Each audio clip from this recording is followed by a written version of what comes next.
a part of what my journey was diet. So I cured a lot of my illnesses through food. And originally that was just like removing all processed food. But it was like when the vegan craze was really present. So I was vegan probably for 5 years or so. And then I was vegetarian, but then I started to have, like the very classic issues that a lot of women have where like my hair was falling out and I wasn't getting my period. I was working out like a guy essentially, like doing Barry's boot camp type workouts. I was also like in my modeling era when I was working in fashion industry in New York. So like all of that was like, leading to a very specific outcome. And it wasn't what was making me healthy. Like my body was literally not getting a period and not cycling to show me that like my nervous system was out of alignment and like I wasn't in accordance with my circadian rhythm. And so one of the things I started to do actually as a result of mold poisoning, of going and seeing a few different practitioners, was they were like, you need to start eating meat or you should explore to start eating meat. And I did. And very quickly my body was like, yes, this works for me. And it was very against what I had been learning and reading about and the people that I was following at the time.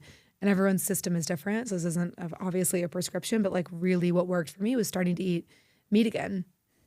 And then I got a little lazier with my diet. And one of the things that happened to me at the beginning of the year is I had someone read the stool test for me. And the stool tests are really interesting. But basically, I had this doctor read it and he told me that I needed to stop eating all meat, basically all the things that were making me feel good.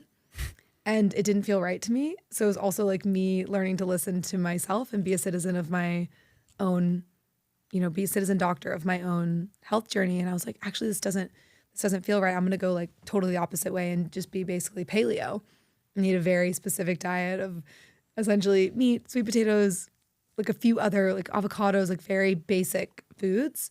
And I feel the best I've ever felt. Yeah. I feel incredible. And I'm eating meat for almost every meal. And I've gotten a lot of different like signals from my body that this is working. And it might not always be the thing, but right now it's like really working for me. And it's funny that I was very anti that for a long time. Yeah. Go ahead. Well, I was just going to say, you're not the only one. I feel like it's kind of pre-programmed into a lot of women that they should avoid red meat. I'm interested to understand like what, like, do you feel like you have an explanation as to like why you were afraid to eat meat previously? And I just think a lot of people could benefit from trying to understand like where that comes from and like what ultimately gave you that like inclination to be like, all right, like I should definitely just explore this.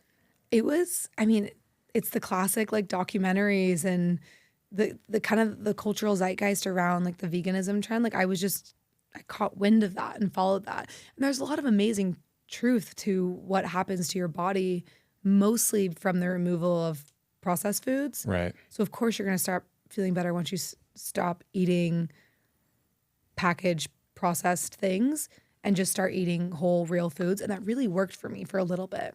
But I think on like a long-term sustainable basis, like my body was not hormonally balanced and does do really well with meat.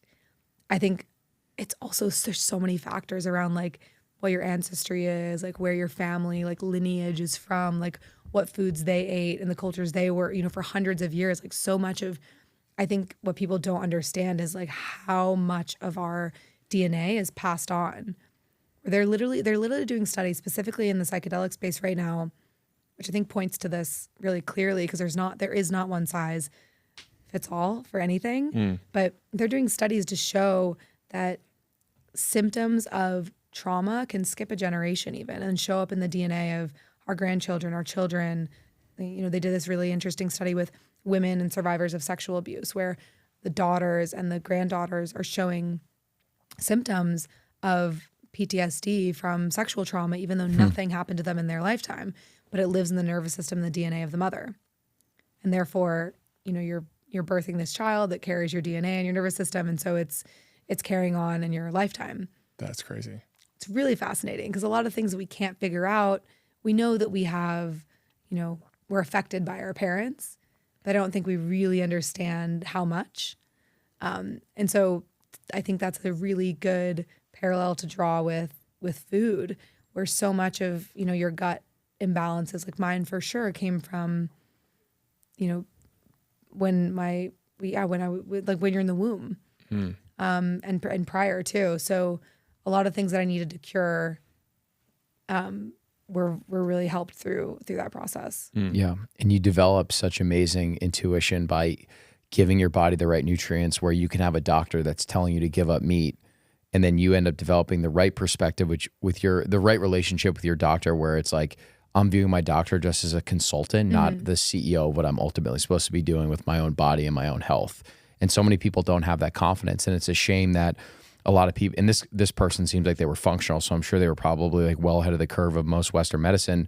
But a lot of people just feel like, hey, if my doctor tells me to follow this type of eating or this type of prescription, I just blanket do it and I don't question. Where it's like, if you probably gave up meat, you would go back to your hair falling out, not feeling great, not having a period, which is like, you should just intuitively have like a great hormone cycle, great hair, great skin, all from giving your body the right nutrients that it actually needs to thrive.